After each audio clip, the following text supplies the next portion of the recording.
What's going on, everyone? Today I'm going to show you guys how to change the fuel injectors on your Nissan 300ZX. 90 to 96, they should all be about the same. My car has the EGR deleted, AIV deleted, and I think the PRVR deleted. So really there's minimum vacuum lines and all that. However, it's pretty self-explanatory when it comes to that. You can put tape on them, label them to where they went. Just less things to take off when you do have the deletes done, so it's a little simpler. We got us some 275cc OS billet cap fuel injectors from Z-Shack.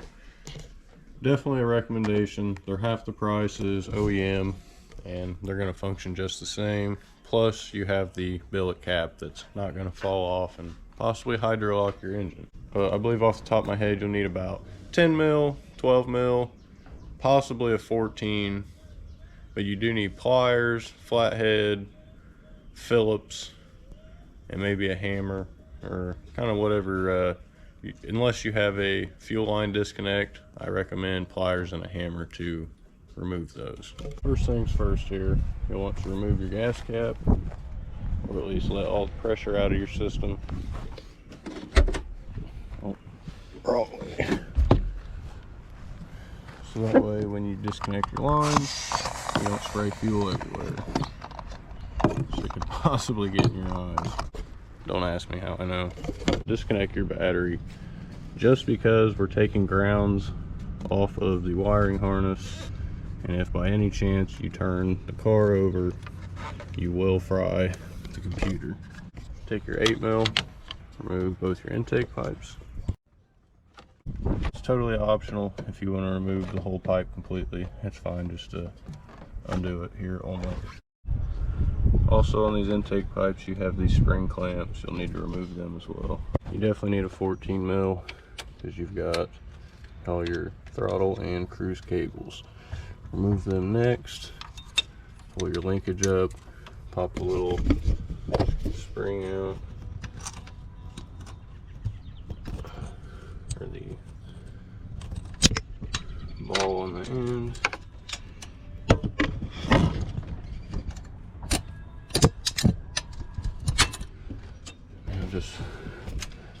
You can bend these out the way at the top if you have them. This is honestly only one of the few Z's I've had that has them, and that's because I've kept them to use, but this side doesn't. So we'll move that when we can. Next step, you go ahead and take your balance tube off, because we're going to have to take off all 6 of our coil packs. You won't have this unless you're twin turbo, and pull your brake booster supply off. Once you remove your balance tube, pull your idle air control hose off. It'll make it a little bit easier to get down here to your PCBs. However, mine's cut, so I can take it off beforehand. These nuts and bolts for the balance tube are 12mm. Remove your idle air hose with the spring clamp, and it should come off. You may have a carbon canister line here. Mine is deleted. Over here you may have, I think it's AIV, don't quote me, but there is a vacuum hose over there for one. Once your balance tube is off, you can go ahead and remove your fuel rail. There may be 2 bolts here. These are never bolted down on mine because they just never line up. Usually they're bent and they won't go in the right place. So I just let them float. However, after you remove those, the easy way is just to remove this, loosen that all the way up, put your pliers on there, hit the pliers with the hammer, slide it off. And here, I always remove the spring clamp down here, these 2 bolts, and sometimes you can use a flathead and pry up on the fuel pressure regulator and pop it off. You also have a bolt here for the fuel rail, a bolt here, and that should be it. I believe there's only 3. You can disconnect your vacuum line. I have an adjustable one, or adjustable fuel pressure regulator, so I don't have all that. Now that we've got our fuel rail off and to the side, both of our hoses. What we're going to do is just pull each of the coil pack connectors off. 6 of them. So just drop the seal. Be careful, you may drop your seals. Also, while you're here, pull off this fuel temp spade and your 6 injector connectors. You also have a knock sensor right here. And then here you will need a pick. You can get a set at Harbor Freight. I like the one that's kind of a spiral twist, because if not, you can use just the round pick, and it's fairly easy to remove that. In both of these idle air and fast idle connections. You also have VTCs and O2s. They should be here from factory. If not, there's a 2-pin and a 3-pin. Remove those as well. You will have a ground right here by cylinder 6 and one back behind 5. Remove both of them. There should be your VTC and O2s over here on the side. I usually don't run the plate, and I put them by the battery tray. Just disconnect both of those. You may have an EGR at the side and an AIV on the other side. It could be the PRVR. Like I said, don't quote me, I just delete them. Other than that, you will have your EGR tubes right here on both sides. They have 2 10 mils. It's best, you probably want to remove the rest of your intake pipes, the other hose clamps at the bottom. Use a long flathead or a long extension to get room to come in this way and to remove them. It's probably the easiest way. And then it's a good time to say, go through with the EGR delete and all that while you got this off, because you can start capping everything off. But we're not going over that in this video. I'm sure there's plenty of them out there. Once you have all of them off, you have 8 bolts here on the Plenum. You got 2 in the back. This here is a bolt. Yes, you may not think so, but it is. 2, 2. Once you get them removed, Plenum should come right off. If it doesn't, you more than likely haven't had your coolant lines deleted in the back. If you locate them, there's just 2 coolant lines on each side that'll be hanging up on the Plenum. If you want, just chop them and follow the coolant bypass or coolant line delete write-ups. There's plenty of videos on it. Very informational. 100% recommendation, because if not, it is going to be the biggest pain in the butt to get that all hooked back up. Pin your harness up here, and also you can tuck this one up here, back here. I still got to remove the blue plug. I left it because it's a new clip, it's very tight, so I'm going to just partially pull the Plenum and pull it up and then disconnect it. Once you have the Plenum lifted off, you definitely have enough room to disconnect this from here. It'll be easy enough to plug back in once we have it in place. I recommend 2 pieces of shop towel or a rag or something, just so you can cover this to keep any general debris out. But you'll have 3 10 mil bolts on each side, and you also have this ground back here to remove. That's all you need to remove, and just pop your fuel rail out. Once you get your fuel rail out, I recommend using an impact with a fillet for these, so that way you have no chance of stripping. Well, you do have a chance, but you have a lot less of a chance of stripping it than you do using a screwdriver. It's about guaranteed with a screwdriver. If not, you can get away with a pair of vice grips. But you'll just remove each of those. If you do have new seals, you will put them on before you lower it into the car. But these are all new seals, so we'll just set them to the side. Also, you'll probably just want to remove all your bolts as well, because if not, you'll just knock them out. This is a good time to change the fuel hose in the middle. I'll go ahead and pop them all out. What I use is a hammer and a socket on this side. You may damage these pintle caps, which it's not very much to get new ones if you are using injectors, but obviously, or not so obviously, if you are removing them, odds are you're replacing them. So it's okay if you bust that pintle cap. You can use, say, like a 1/4 inch socket or something, tap it out, or just a small, like, what, 8mm socket. If you have old style, 10mm is the perfect size. Knock them out and you won't damage those old style pintle caps. So the pintle cap pretty much like just disintegrated. I used a 7mm socket and I hit it with an old crappy ratchet that's pretty much a hammer at this point, and we got it out. Just make sure you clean all of the chunks or pieces of the pintle. It's probably pretty brittle and shattered, like so. Just rinse that all out. You can use fuel if you got it. If not, just use brake cleaner or something that'll evaporate, and then you'll be good to install.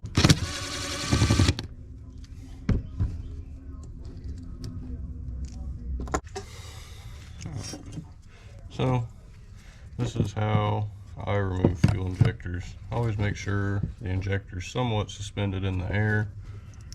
The 7mm socket works perfect on these. I think an 8mm would be a perfect fitment. However, mine is not on me. You can prop up one side so it's in the air a little bit, so that way you have room for the injector to actually tap out. Which I'll do so like that. And here, yeah, I know I just got a old ratchet that sucks and doesn't work, but use a hammer or a mallet. And it's easier once you break the pintle cap to dump it out before all the shards decide to go down in the fuel rail. And just like that, pops out. Yuck. So when you flip it over, you'll see a little bit of dirt, whatnot. Just take some brake cleaner and spray it out. Take your injector, take your oil or Vaseline, and lube it up. You don't have to skimp out. Fuel will break it down. Now once it's all on there, just take it, you can rub it in, just make sure it's all over the O-ring surface. So when you go to install it here, just twist until it pops. Once it pops, you know it's seated, and you can always pop it back out. Inspect your O-rings, make sure they're not pinched. As long as they're not pinched, just pop it back in, just like that. We're going to go ahead and finish out the rest of the set, and we'll be back to installing them into the car. Now once you get all of your fuel injectors installed, take all of your lower insulators or seals, flip the rail, and install them all before you put it in the car, and this will make it much easier. If you put them in the car first, then you're at risk of pinching one and knowing that it didn't seat right on here.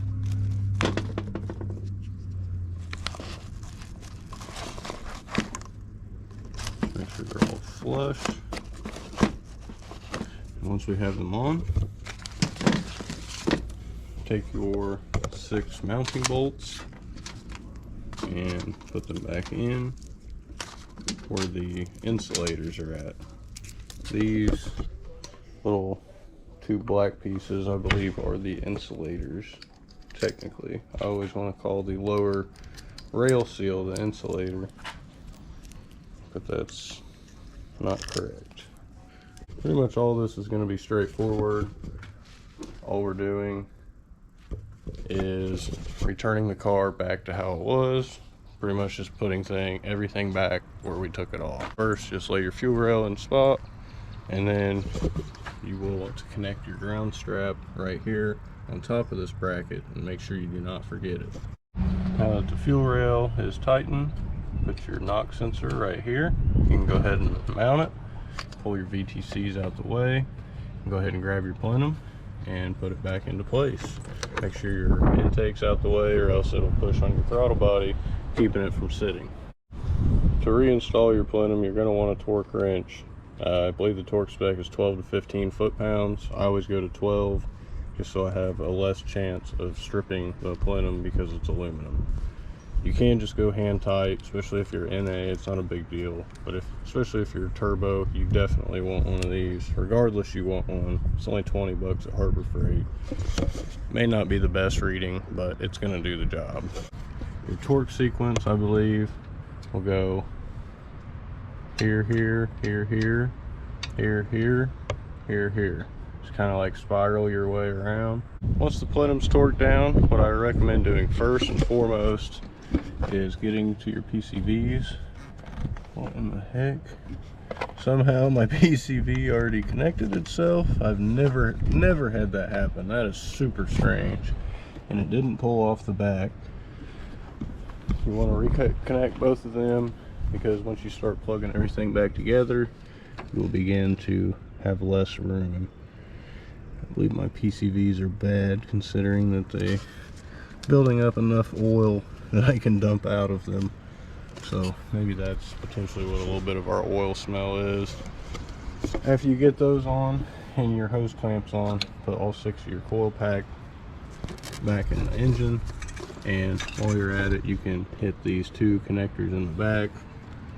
This idle air connector, your knock sensor. Throw your grounds on here and here. And then once them are on, you can connect all your injector connectors, all your coil pack connectors. You'll want to have them all hooked up before you put your fuel rail on, because your fuel rail goes over top, and so does the balance tube. That'll be about the last thing. Once you got all your connections plugged back in, I did forget to mention your hard idle switch, the TPS, and the actual TPS plug itself. So now that them are on, what we're going to do is focus on the fuel rail.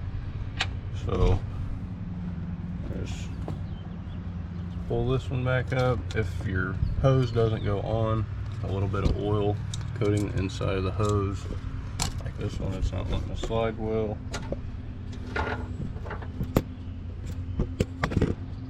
So put a little bit of oil just to make it slippery, and reinstall, and it goes on like butter. And we'll do that same thing over here. We'll mount up the fuel rail in the couple of factory locations, and we are also going to run our throttle cable, since mine was under the fuel rail to begin with.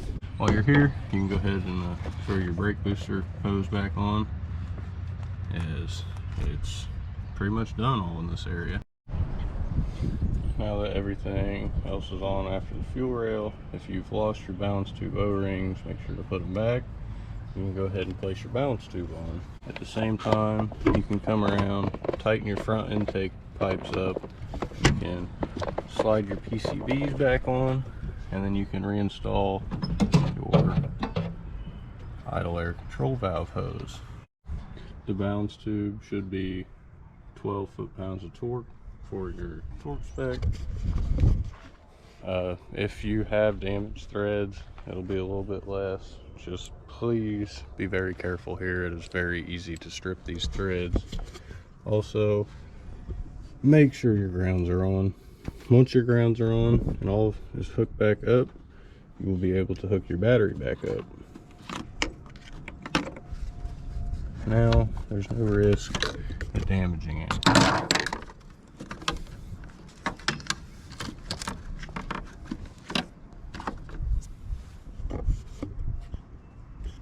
Once we get our vacuum line hooked up here, everything will be back and ready to start. See if she starts. Also, can't forget, make sure you tighten your gas cap.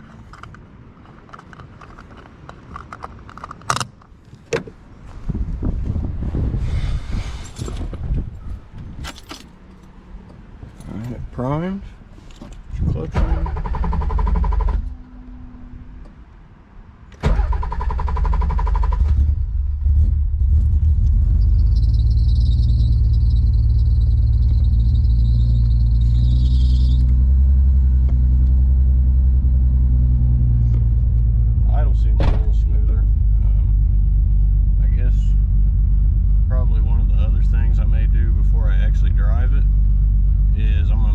TPS is set correctly, because just to rule out a couple other problems I may have been having.